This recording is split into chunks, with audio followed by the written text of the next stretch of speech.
আমরা আবারও জোরালো দাবি করছি, ধর্ষণে নির্যাতিত শিশুর মৃত্যুতে হত্যাকারীদের দৃষ্টান্তমূলক শাস্তি অতি দ্রুত নিশ্চিত করা হোক।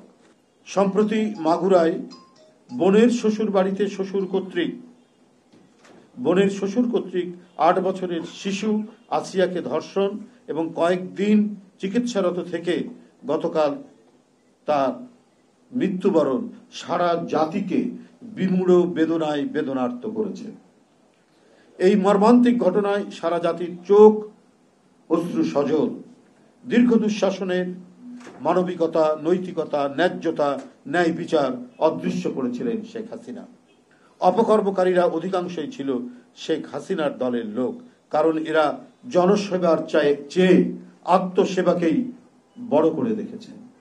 কিসের দেশ, কিসের জনসভা? এক একটা মন্ত্রী আঙ্গুল ফুলে, এক একটা এমপি, আওয়ামী লীগের লোকজন আঙ্গুল ফুলে কলা গাছ হয়েছেন।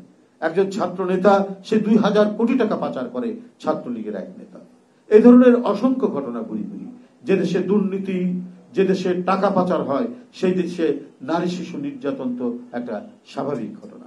কারণ এই ক্ষমতাসীনরাই, তৎকালীন ক্ষমতাসীনরাই এই অনাচারগুলোকে প্রতিষ্ঠিত করেছে বলেই নারীরা, শিশুরা কেউ রেহাই পায়নি। প্রিয় সাংবাদিক বন্ধুগণ, বর্তমান সময়ে নির্যাতিত আসিয়াকে ধর্ষণের পর মৃত্যুর বিষয়টি কোনো মতেই দেশবাসী মেনে নিতে পারছে না।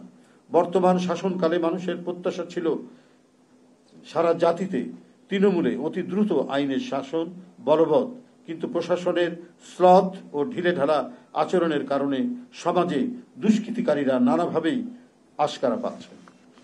মানুষের সমবেত ধ্বনি ন্যায় বিচার নিশ্চিত করা, কিন্তু সেটি যদি অনুপস্থিত থাকে তাহলে অন্তর্বর্তীকালীন সরকারের গ্রহণযোগ্যতা হ্রাস পেতে থাকবে।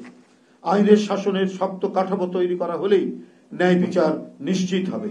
প্রশাসন যোগ্য, দক্ষ, ন্যায়পরায়ণ, সৎ ও মানবিক না হলে সমাজে অন্যায়, অবিচার এবং খুন, জখম, নারী ও শিশু নির্যাতনের প্রকোপ জ্যামিতিক হারে বৃদ্ধি পাবে।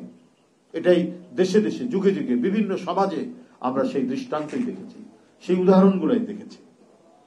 অবিলম্বে সত্যিকার অর্থে আইনের শাসন বলবৎ করে সমাজে প্রকৃত দুষ্কৃতিকারীদের শাস্তি নিশ্চিত করা হোক।